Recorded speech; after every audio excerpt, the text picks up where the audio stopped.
But if everybody hates your brand because your CEO supports like right-wing Nazi parties in Europe, it's really, really hard to sell cars. There are few things as satisfying as watching the fall of Elon Musk. I mean, this is better than the Super Bowl for me. Blow by blow keep coming from Musk, despite him trying to step back from his shadow position.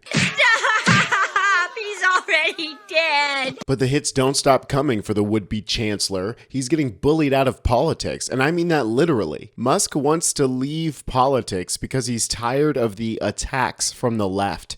Apparently, what we're doing here is working, y'all. We're successfully running him out of town, so keep up the good work. But things are not going well over at Tesla either, as the stink from his overall odious behavior has wafted over to his private companies too, and ruined their public perception. Here's from the Lincoln Project, a devastating Tesla earnings report today. Net income fell 71%. Total revenue slid 9% from $21 billion a year earlier.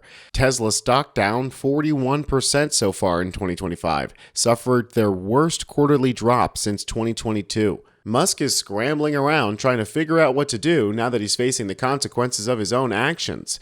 Because of him, his company is getting set on fire, literally because of the protests against Doge, and proverbially because of Trump's tariffs, which Musk paid to get elected.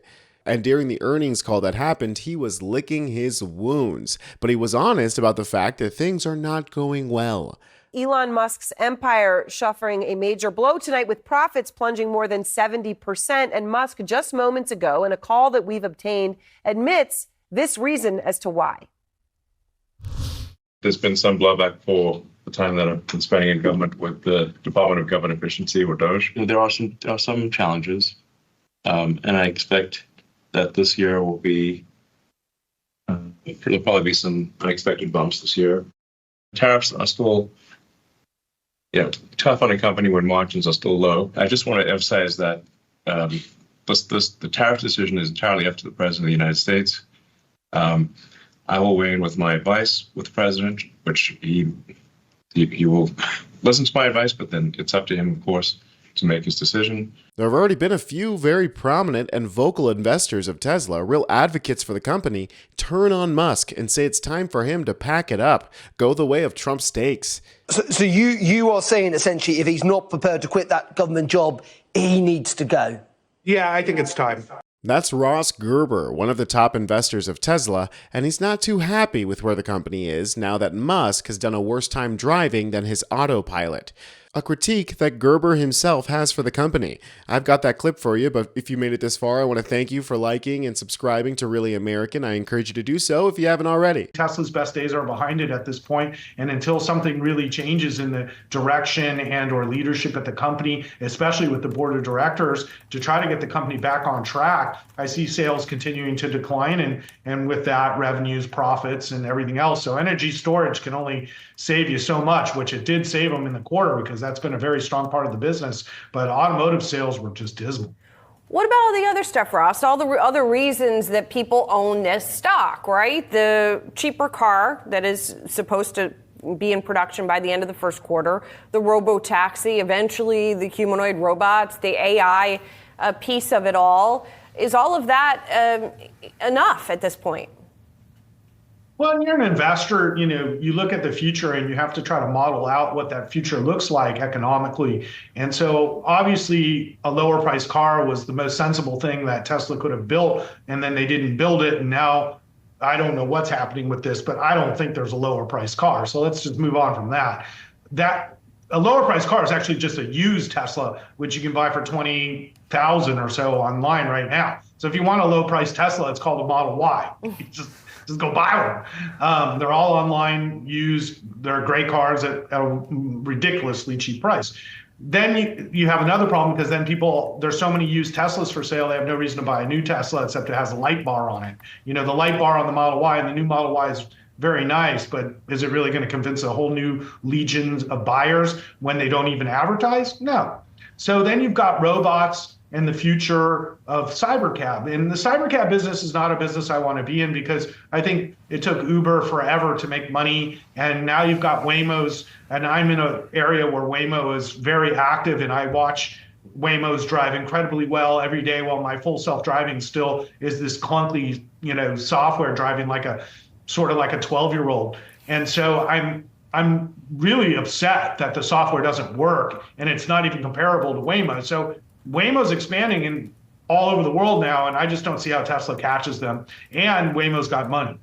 And then lastly, I just don't see a world anytime soon where we have robots walking around and doing our laundry and stuff. So if you can tell me when that's going to happen, that's how long it's going to be till Tesla makes money. Well, that could be 5 or 10 years from now. So I don't know about you, but I got to make clients money every year.